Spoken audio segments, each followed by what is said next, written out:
মৰমৰ ছাত্ৰ ছাত্ৰীসকল, আজি মই তোমালোকৰ ক্লাছ 6 সায়েন্সৰ চেপ্টাৰ 5 সেপাৰেশন অফ সাবষ্টেন্স দ্ৰব্যৰ পৃথকীকৰণ এই চেপ্টাৰটোৰ অনুশীলনত থকা আটাইবোৰ কুৱেশ্যন মই এই ভিডিঅ'টোত কৰাই দিম। সেয়ে ভিডিঅ'টো শেষলৈকে চাবা। চোৱা, ইয়াত আমাক প্ৰথমটো কুৱেশ্যনত কৈছে why do you need to separate different component of a mixture?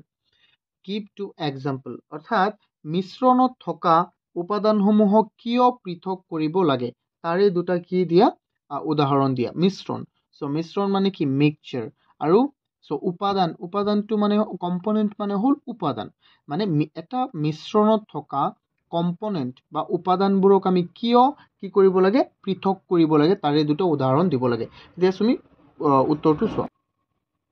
উত্তৰটো আমি এনেদৰে লিখিছো, we need to separate different component of a mixture because মানে আমি এটা মিশ্ৰণত থকা আটাইবোৰ বেলেগ বেলেগ উপাদানক আমি কি কৰিব লাগিব বেলেগ কৰিব লাগিব, কাৰণ চোৱা, we need to separate harmful or non-useful substance that may be mixed with a useful substance.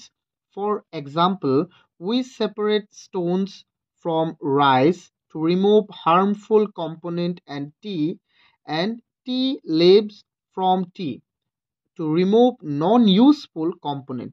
মানে কি আমি কিয় আমি অতৰাব লাগে বেলেগ বেলেগ এটা মিক্সাৰৰ পৰা এটা মিশ্ৰণৰ পৰা আমি অন্য উপাদানবোৰ যেটো নেকি আমাৰ কামত নাহে। যেনে চোৱা, আমি চাউলৰ পৰা আমি কি অতৰাও চোৱাচোন, চাউলৰ পৰা যেটো চাউলত কেতিয়াবা তোমাৰ এনে শিলগুটি সৰু সৰু শিলগুটি থাকে নে নাই সেইবোৰ আমি অতৰাই দিওঁ।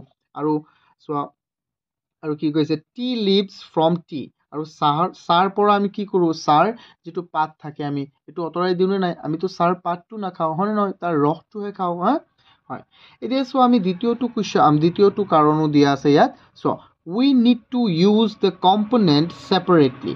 আমি কি কৰিব লাগিব এই কম্পনেন্টবোৰ উপাদানবোৰ সেপাৰেটলি ইউজ কৰিব লাগিব। ফৰ এক্সাম্পল, we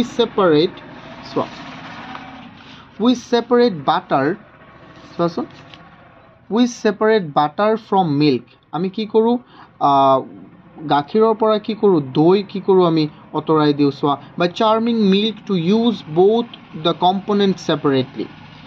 এই দুটা হ'ল আমাৰ কাৰণটো কিহৰ কাৰণ আছিলে 1 নম্বৰ কুৱেশ্যনটো। এতিয়া চাওঁ আমি 2 number কুৱেশ্যনটো, what is winnowing where it is used? winnowing মানে কি কোৱাচোন, winnowing মানে হ'ল আমাৰ ঝৰা প্ৰক্ৰিয়া, এইটো মনত ৰাখিবা। আৰু এইটো কিহত ব্যৱহাৰ হয় চোৱা, winnowing is a process used to separate heavier and lighter component of a mixture by wind or by blowing air. Winnowing is used by farmers to separate lighter husk particle from heavier seeds of grain. মানে কি মিশ্ৰণ প্ৰক্ৰিয়াত আমি কি কৰোঁ, মিশ্ৰণ প্ৰক্ৰিয়াত আমি গধুৰ পদাৰ্থবোৰক আমি গধুৰ আৰু পাতল উপাদানসমূহক বতাহৰ সহায়ত বা আমি মুখেৰে বতাহ দি কি কৰোঁ আমি অতৰাই দিওঁ।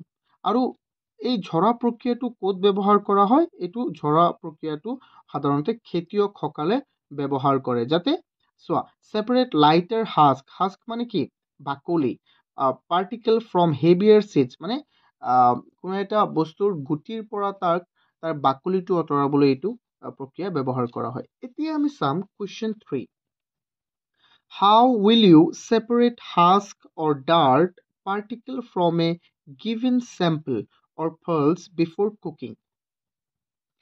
এইটো মানে কি কৈছে যে যদি তোমাক কি দিয়া হয় এটা তোমাৰ দালিৰ নমুনা দিয়া হয় নে নহয়, আৰু এই দালিৰ নমুনাৰ পৰা যদি তুমি ইয়াৰ বাকলি নাইকিয়া কৰিব বিচৰা বা ইয়াত থকা মলিবোৰ, চোৱা, বাকলি বা ইয়াত থকা মলিবোৰ যেনে লেতেৰা বস্তুবোৰ নাইকিয়া কৰিব বিচাৰা, তেন্তে তুমি কোনটো প্ৰক্ৰিয়া ইয়াত ব্যৱহাৰ কৰিবা পৃথক কৰিবলৈ দালিৰ পৰা এই বেয়া বস্তুবোৰ যেনে তাৰ বাকলি আৰু তাৰ লগত থকা বেয়া বস্তুবোৰ, এইটো কেনেকৈ তুমি নাইকিয়া কৰিবা। চ' ইয়াত আমি লিখিছো by the method of hand picking. hand picking মানে কি চোৱা, তোমালোকে ঘৰত দেখিছাই ন যে তোমালোকৰ মায়ে এনেকে কৰে নাই, দালিৰ পৰা এনেকে এটা কৰি বেয়া বস্তু থাকিলে এনেকে লৈ যায় নে নাই কোৱা, এইটো হ'ল আমাৰ by the method of hand picking. এতিয়া আমি চাম question 4. question 4ত আমাক কি কৈছে, what is sieving? sieving মানে কি? sieving মানে হল চালনিৰে ঝৰা প্ৰক্ৰিয়াটো, চালনিৰে চলা প্ৰক্ৰিয়াটো। where it is used, আৰু এইটো ক'ত ব্যৱহাৰ হয়, এইটো ক'ত ব্যৱহাৰ হয় কোৱাচোন। এতিয়া আমি ইয়াত উত্তৰটো লিখিছো, sieving is a method in which finer particle of a mixture, এইটো mixture হ'ব, mixture are allowed to pass through the hole of a sieve while the larger impurities remain on the sieve. Sieving is used at home to separate impurities from flour মানে কি ময়দা, in a flour mill to separate impurities from wheat. Before grinding and at construction site to separate pebbles and stone from sand. এই উত্তৰটো তুমি লিখি দিবা। ইয়াৰ ইমানটো লিখিব নালাগে, যদি তুমি ইয়াৰ পৰাও লিখি দিয়া ন তেন্তেও হৈ যাব। ইয়াত মই কেইবাটাও বেলেগ বেলেগ উদাহৰণ দি দিছো। তোমালোকে এক কাম কৰিবা, ইয়াৰ পৰা লিখি দিবা। অ'কে, ইয়াৰ পৰা ষ্টাৰ্ট কৰি ইয়াৰলৈকে লিখি দিবা, তেতিয়াও হ'ব। আৰু এইটো লিখিলেতো আৰু বেছি ভাল হ'ব, গোটেইটো লিখিলে। এতিয়া আমি চাম question 5. question 5টোত আমাৰ কি আছে, how will you separate sand and water from their mixture? মানে কি কৈছে যে তুমি বালি আৰু পানীৰ মিশ্ৰণক তুমি কেনেকৈ পৃথক কৰিবা। বালি আৰু পানীৰ মিশ্ৰণক তুমি কেনেকৈ পৃথক কৰিবা। by the method of sedimentation and decantation. এই মেথড দুটাৰে আমি কি কৰিব পাৰিম, এই মেথড দুটাৰে আমি বালি আৰু পানীৰ মিক্সচাৰটোক পৃথক কৰিব পাৰিম। ইয়াতে এইটো জানি থোৱা ভাল যে সেডিমেন্টেশনক আমি অসমীয়াত কি বুলি কওঁ কোৱাচোন। সেডিমেন্টেশনক আমি অসমীয়াত অৱক্ষেপন বুলি কওঁ, আৰু ডিকেন্টেশনক আমি কি বুলি কওঁ অসমীয়াত অশ্ৰৱণ প্ৰক্ৰিয়া বুলি কওঁ। এই দুটা মনত ৰাখিবা তোমালোকে। এতিয়া আমি question 6টো লৈ চাওঁ। question 6টোত কি আছে, question 6ত কৈছে, is it possible to separate sugar mixed with wheat flour? If yes, how will you do it? কি কৈছে এইটো কৈছে যে এইটো সম্ভৱ হয়নে যে আটাৰ গুড়িৰ লগত যদি চেনি মিহলি হৈ যায়, wheat flour, আটাৰ গুড়িৰ লগত যদি কি হৈ যায় চেনি মিহলি হৈ যায়, তেন্তে এইটো আমি সেপাৰেট কৰাৰ কোনো পসিবল হয়নে, মানে সম্ভৱ হয়নে। if yes, যদি হয় তেন্তে how will you do it, তেন্তে তুমি এইটো কেনেকৈ কৰিবা। আমি লিখিছো yes, এইটো সম্ভৱ হয়। I will do it by the method of sieving. sieving মানে তো মই আগতে কৈছিলো চালনিৰে চলা প্ৰক্ৰিয়া। In this method, I will pour the mixture on a sieve having fine hole to allow the flour to pass through them. The larger particle of sugar will remain on the sieve. sieve মানে কি হল চালনি। এতিয়া আমি কি কৰিম, যেনে আমি জানো যে আটাৰ গুড়িৰ যিটো আমাৰ পাৰ্টিকল হয় সেইটো একেবাৰে মিহি হয় বা সৰু হয়, আৰু চেনিৰ গুড়িটো অকণমান ডাঙৰ হয়, হয়নে নহয়। তো আমি কি কৰিম, চালনিৰে যেতিয়া আমি চালিম, তাৰ চালনিৰ সৰু সৰু কণাকেইটাৰে আমি কি কৰি যাব, তাৰ আটাৰ গুড়িটো পৰি যাব তলত, আৰু ওপৰত কি ৰৈ যাব, ওপৰত ৰৈ যাব আমাৰ চেনিবোৰ ৰৈ যাব। ঠিক আছে, এতিয়া আমি চাম question 7. question 7ত আমাক কি কৈছে, how would you obtain clear water from sample of muddy water? মানে কি কৈছে ইয়াত যে তুমি বোকাময় পানীৰ পৰা বোকাময়ৰ পানীৰ পৰা তুমি পৰিষ্কাৰ পানী কেনেকৈ কি কৰিবা, কেনেকৈ পাব পাৰিবা, কেনেকৈ পৃথক কৰিবা। ইয়াত মই লিখিছো I will obtain clear water from a sample of muddy water by the process of filtration. আমি এইটো কেনেকৈ কৰিব পাৰিম, সেইটো হল ফিল্টাৰ কৰি আমি কৰিব পাৰিম, by the process of filtration. I will use a piece of cloth. মই এটা তাৰ কাৰণে কি ব্যৱহাৰ কৰিম, এটা কাপোৰ and a filter paper, আৰু এটা filter paper আমি ব্যৱহাৰ কৰিম as filter paper in this process. এইটো আমি কেনেকৈ এইটো কৰিব পাৰিম, এটা কাপোৰ আৰু এটা filter paper ফিল্টাৰ পেপাৰ ব্যৱহাৰ কৰি আমি বোকা পানীৰ পৰা আমি পৰিষ্কাৰ পানী পাব পাৰিম। এতিয়া আমি চাম কুৱেশ্যন 8। So question 8 আমাক দিছে fill in the blank, মানে খালি ঠাইবোৰ আমি কি কৰিব লাগে, তাত বহাব লাগে। So the method of separating seeds of paddy from its stalk is called, মানে কি কৈছে ইয়াত যে ধান গছৰ ঠাৰিৰ পৰা তাৰ গুটিবোৰ পৃথক কৰাৰ প্ৰণালীটো কি বুলি কোৱা হয়। সো এইটোতো তোমালোকে জানাই হ'বলা ন, যেনে আমি খেতিৰ পৰা যেতিয়া আমি ধান গছবোৰ কাটি আনো তাৰপিছত আমি কি কৰোঁ কোৱাচোন, মৰণা মাৰোনে নাই, মৰণা মাৰিলে এইটো কি হৈ যায়, তাৰ ধানবোৰ যিটো নেকি ধানৰ গুটিবোৰ আঁতৰি যায়। সো সেইটোক আমি কি বুলি কওঁ ইংৰাজীত, থ্ৰেচিং বুলি কওঁ। আমি কি বুলি কওঁ, থ্ৰেচিং বুলি কওঁ। সো ইয়াত লিখি দিবা থ্ৰেচিং। এতিয়া চাওঁ আমি কুৱেশ্যন বি চাওঁ। When milk cooled after boiling is poured onto a piece of cloth, the cream is left behind on it. The process is separating cream from milk is an example of, এটো কি কৈছে যে গাখীৰ যেতিয়া তুমি উতলাই কি কৰা, ঠাণ্ডা কৰি এখন কাপোৰত ৰখা হয়, উতলাই ঠাণ্ডা কৰি এখন কিহত ৰখা হয়, কাপোৰত ৰখা হয়, তেতিয়া তাৰ ওপৰত কি পাম আমি, এটা তাৰ হৰখিনি পাম, হয়নে নহয়, যেনে ক্ৰীম। এইটো হৰ বুজি পাইছানে নাই, ওপৰত যে থাকে ডাঠ গাখীৰৰ তৰফটো সেইটো। আৰু এই প্ৰচেছটোক আমি কি বুলি কওঁ, গাখীৰৰ পৰা Har, this process is separating cream from milk is an example of, আৰু গাখীৰৰ পৰা হৰ পৃথক কৰা প্ৰচেছটোক আমি কি বুলি কওঁ, এইটোক আমি কওঁ ফিল্টাৰেশ্যন বুলি কওঁ। ফিল্টাৰ মানে কি, তুমি জমি থকা গাখীৰটোক যেতিয়া তুমি এটা কাপোৰত ৰাখি এনেকৈ চিপি দিবা, তাৰ পনীয় বস্তুটো তলত পৰি যাব আৰু যিটো ক্ৰীম বা হৰটো থাকে এইটো ওপৰত ৰৈ যাব। এইটো হ'ল ফিল্টাৰেশ্যন প্ৰক্ৰিয়া। এতিয়া আমি চাম কুৱেশ্যন এ। কুৱেশ্যন ইটোক আমাক কি কৈছে চোৱা, কুৱেশ্যন ইত কৈছে আমাক salt is obtained from sea water by the process of, salt মানে লৱণ আমি ক'ৰ পৰা পাওঁ, সাগৰৰ পানীৰ পৰা পাওঁ। আৰু সেই প্ৰচেছটো কেনেকৈ পাওঁ, সেই প্ৰচেছটোৰ নাম কি হ'ব, ইভেপোৰেশ্যন বা ভাস্পীভৱন। ইভেপোৰেশ্যন মানে কি, আমি জানো যে নিমখ পানীৰ লগত দ্ৰৱীভূত হয়, যেতিয়া আমি পানীটো গৰম কৰিম পানীটো ভাস্পীভৱন হৈ ক'ত যাব, ওপৰলৈ উঠি যাব আৰু তলত নিমখটো ৰৈ যাব, এইটো হ'ব ইভেপোৰেশ্যন। এতিয়া আমি চাম তাৰ অন্তিমটো। এইটো কুৱেশ্যন চি হয়, এইটো কুৱেশ্যন চি হ'ব। এইটো ভালদৰে দি ল'বা এবাৰ, হয়তো ঠিক কৰি দিওঁ, এইটো কুৱেশ্যন চি। এতিয়া আমি চাম কুৱেশ্যন ডি। ইয়াত কি কৈছে, impurities settle at the bottom when muddy water was kept overnight in a bucket. The clear water was then poured off from the top.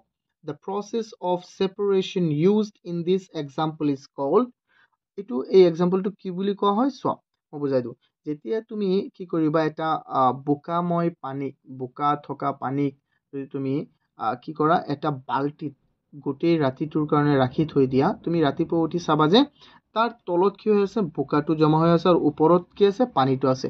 আৰু এইটোক আমি কি বুলি কওঁ, এই প্ৰক্ৰিয়াটোক আমি কি বুলি কওঁ, এইটোক আমি কওঁ চেডিমেণ্টেশ্যন আৰু ডিকেণ্টেশ্যন।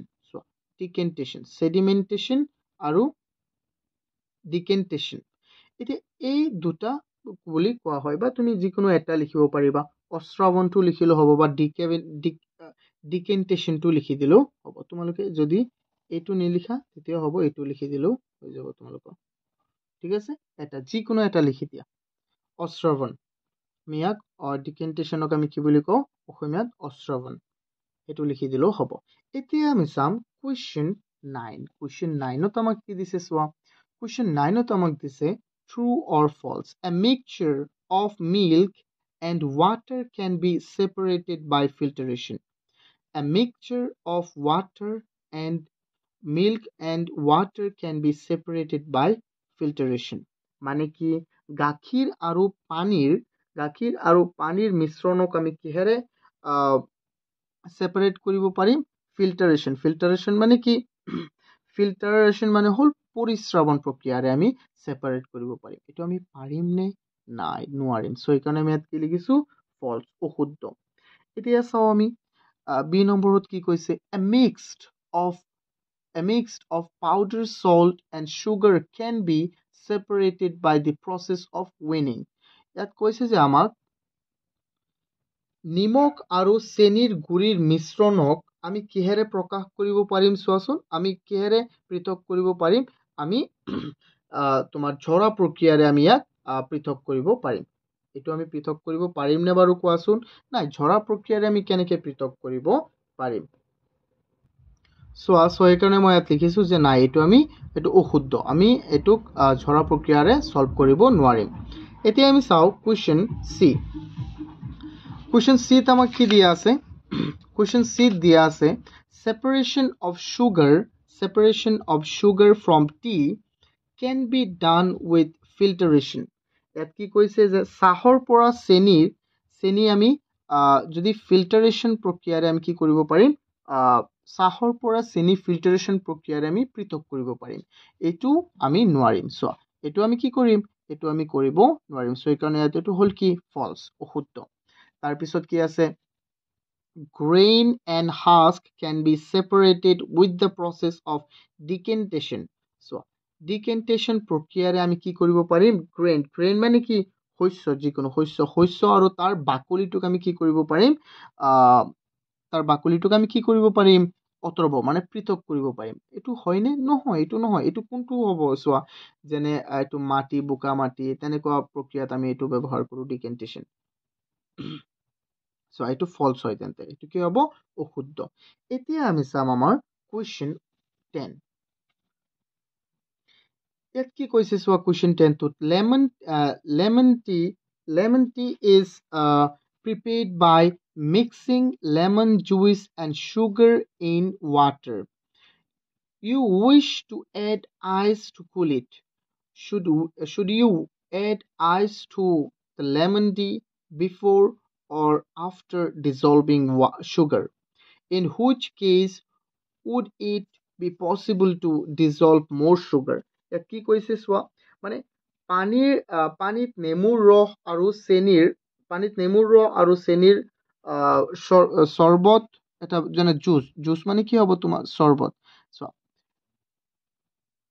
এইটো তাৰ পিছত ইয়াত আকৌ মই বুজাই দিছো সোৱা তোমালোকে যে বুজি পোৱা নাই মানে কি কৈছে ইয়াত চেনিৰ ৰস আৰু তুমি বৰফ মিহলি কৰি বা চেনিৰ ৰস আৰু তোমাৰ যিকোনো এটা ধৰি লোৱা নেমুৰ ৰস চেনিৰ ৰস আৰু নেমুৰ ৰস মিহলি কৰি এটা তুমি জুস বনাইছা আৰু এই জুসটো তুমি পানীত দিছা ঠিক আছে নহয় চেনিৰ ৰস কেনেকৈ হ'ব ফিৰবি তুমি বুজি লোৱা জাস্ট সো তাৰ পিছত তুমি এই জুসটো তুমি যেটো জুস বনাইছে কিহেৰে চেনিৰ ৰস কেনেকৈ হ'ব নেমুৰ ৰস আৰু চেনিৰে যেটো তুমি জুস বনাইছা এই জুসটো তুমি কি দিব বিচাৰিছা তুমি বৰফ দিব বিচাৰিছা বৰফৰ টুকুৰা হয় নে নহয় তাৰ পিছত কৈছে should you add ice to lemon tea before or after dissolving sugar তুমি কি এই বৰফটো এই যেটো নেকি আমাৰ জুস প্ৰস্তুত হৈছে এই জুসটোত চেনিটো দ্ৰবীভূত হোৱাৰ আগতে দিব বিচাৰিছা নে পিছত দিবা in which case would it be possible to dissolve more sugar আৰু কোনটো ক্ষেত্ৰত বেছি চেনি দ্ৰবীভূত কৰা সম্ভৱ হ'ব এটো আমি ওলাব লাগে সোৱা তেন্তে আমাৰ আনসাৰটো কি হ'ব ইয়াত আমি লিখিছো we should add ice after dissolving sugar মানে কি আমি বৰফখিনি যেতিয়া চেনিটো মিহলি হৈ যাব তেতিয়া আমি দিম এই জুসটোত in this case it would be possible to dissolve more sugar because if we add ice before dissolving sugar then the lemon tea will become cooler and larger amount of sugar will be dissolved so ইয়াত আমি কি কৰিম যে এই যেটো আমাৰ juice প্ৰস্তুত হৈছে এই জুসটোত আমি চেনি যেতিয়া ডিজলভ হৈ যাব ডিজলভ মানে দ্ৰবীভূত কমপ্লিট হৈ যাব এই ৰসটোত এই জুসটোত তেতিয়াহে আমি কি কৰিম আমাৰ বৰফখিনি দিম ঠিক আছে সো এইটো হ'ল আমাৰ এই চেপ্টাৰটোৰ অন্তিমটো কুৱেশ্যন। যদি তোমালোকে আটাইবোৰ কুৱেশ্যন বুজি পাইছা আৰু যদি ভিডিঅ'টো ভাল লাগে তেন্তে ভিডিঅ'টো লাইক কৰি দিয়া আৰু চেনেলটো ছাবস্ক্ৰাইব কৰিবা। Thank U.